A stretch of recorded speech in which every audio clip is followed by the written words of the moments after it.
Speaker साहब जो हैं उसको ऐसे ब्लैंकेट स्टेटमेंट नहीं देने चाहिए। अचकजई साहब हो, वो एंटी स्टेट कब से हो गए? अभी तक तो ये अचकजई साहब इनका साथी था, पीडीएम का हिस्सा थे। जब उनकी सियासी राय अलहदा हो गई है तो आपने उन पे एंटी स्टेट का टप्पा लगा दिया। बड़े अफसोस की बात। मरवत साहब, ये जो अडयाला जेल से 3 दहशतगर्द गिरफ्तार हुए हैं, उस पर क्या कहना चाहेंगे? मेरी जो सिक्स सेंस है, क्योंकि मैं क्राइम्स, क्रिमिनल केसेस, टेररिज्म, दहशतगर्दी, खुद दहशतगर्दी का शिकार भी रहा हूँ और सारी ज़िंदगी इन्हीं फौजदारी केसेस में, दहशतगर्दी की केसेस में हैंडल करते हुए गुजरी है।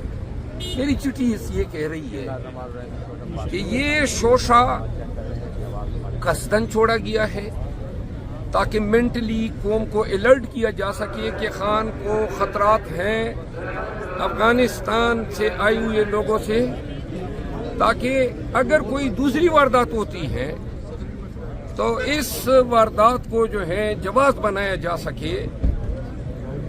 अगर ये जो तफ्तीश है इस केस की, अभी तक कोई हमारे साथ अपडेट शेयर नहीं की गई है। अगर इनका ख्याल ये है कि अब ये बात की सहपारी न बन जाएगी और जब दूसरी वारदात होगी, खुदा न ख्वास्ता, ये मैं अपनी चिट्ठीज की बात बुनियाद पे ये बात कर रहा हूँ, तो उस वक़्त इसका हवाला दिया जाएगा। तो मैं ये बताना चाहता हूँ कि खान की जिंदगी और खान की सलामती पाकिस्तान की सलामती और सालिमियत के लिए बहुत ज़रूरी है। और खान आज अडयाला जेल में नज़रबंद हैं और इन अवकात में नक्शों का बरामद होना, एक्सप्लोसिव्स का बरामद होना और ये स्ट्रेटजी तैयार होना, मेरा ज़हन ये कहता है कि ये पहली किस्त है। खुदा न ख्वास्ता अगर कोई ये सोच रहा है कि दूसरी या तीसरी किस्त आएगी तो उनको स्टॉप करना चाहिए।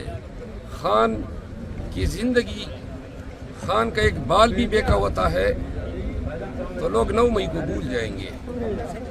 लोग याद रखें, खान इस कौम का मुस्तकबिल है और हम खान की लाइफ को कोई भी अगर थ्रेट होता है तो हम टूथ एंड नेल इसको फाइट करें। सर, मरियम